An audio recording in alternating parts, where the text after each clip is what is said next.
बिस्मिल्लाहिर्रहमानिर्रहीम। अस्सलाम वालेकुम। कैसे हैं आप सब लोग? उम्मीदें खैरियत से होंगे। तो जी आज बना रहे हैं हम शामी कबाब, और उसके लिए जिन इंग्रेडिएंट्स की ज़रूरत है उसमें सबसे पहले मेन इंग्रेडिएंट्स हैं दाल एंड गोश्त। तो गोश्त मैंने लिया है 3 पाव और दाल ली है मैंने 1 कप। और उसमें जो ड्राई मसाले जाएंगे उसमें है लाल साबित मिर्च, सफ़ेद ज़ीरा, गरम मसाला साबित और नमक।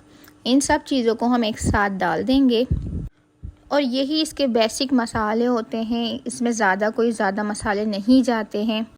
तो जी फिर इसके अंदर हम जो है साबित जो है लहसुन डाल रहे हैं बग़ैर छिला हुआ, और थोड़े से टुकड़े अदरक के डालेंगे हम उसमें।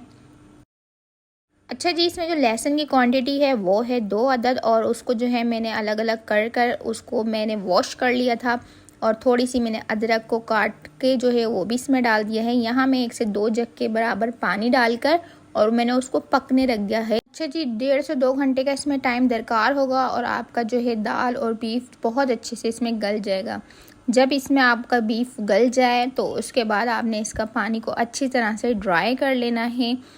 मेक श्योर हो कि आपका जो है पानी बिल्कुल अच्छे से ड्राई हो गया है। तो आप जो है उसको फिर रूम टेम्परेचर पे थोड़ा सा ठंडा कर लीजिएगा। ठंडा करने के बाद ही जो है अगला प्रोसेस पीसने का स्टार्ट होगा, चाहे वो आप चॉपर में करें या सिलबट्टे पे करें। ये मैंने ऑथेंटिक पुरानी रेसिपी दी है जो पुराने घरों में बना करती थी, पुरानी ट्रेडिशनल रेसिपी जो होती थी, ये ऑथेंटिक रेसिपी है। तो मैंने इसको ओल्ड ही स्टाइल में आपको बनाना सिखाया है। यहाँ जो है जितना भी गरम मसाला होगा साबित वो मैं निकाल के एक साइड पे रख लूँगी, और आप चाहते हैं तो सिलबट्टे में बहुत ईजिली ये इन मसालों के साथ पीस जाता है। तो जिनको स्पाइसी खाना पसंद होगा वो इसको साथ पीस लेंगे, और जिनको ज़्यादा स्पाइसी नहीं खाने होते वो इनको साइड में रख देंगे। हमें इसका अरोमा ही काफ़ी है।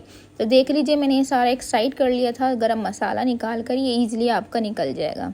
और यहाँ मैं सिलबट्टे से बिल्कुल अच्छे तरीके से देखें मैं इसको पीस रही हूँ, और बहुत मज़े से ही पीस जाता है। थोड़ी हाथों की मेहनत तो लगती है लेकिन टेस्ट बहुत आला निकलता है। तो जी अगर आपको सिलबट्टे से मेहनत नहीं करनी है और आपको चॉपर में पीसने हैं तो आप चॉपराइज भी कर सकते हैं, लेकिन उसके लिए आपको गरम मसाला साइड में अलग से पीसना पड़ेगा, वो चॉपर में अच्छे से नहीं पीसेगा। तो यहाँ पर जो है मैं अपना जो मिक्सचर है सारा उसके अंदर डाल रही हूँ प्याज चॉप्ड कटी हुई, पुदीना और हरा धनिया। इसको मैं अपने हाथों की मदद से एक जान कर लूँगी।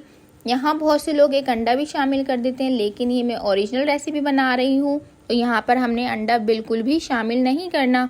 इस स्टेज पे अगर आप थोड़ा सा और स्पाइसी चाहते हैं तो बिल्कुल ग्रीन चिलीज़ को आप बारीक फाइन चॉप्ड करके वो भी ऐड कर सकते हैं। ये ऑप्शनल है, हमारे यहाँ ज़्यादा स्पाइसेस नहीं खाए जाते तो मैंने नहीं डाला।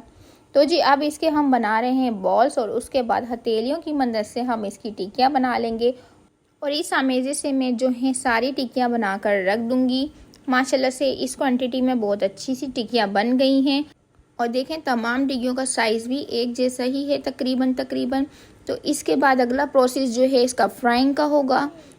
तो जी उसके लिए मैंने 2 अंडे लिए हैं, और जो है इसको फोक की मदद से मैंने इसको अच्छे सा मिक्स कर लिया है।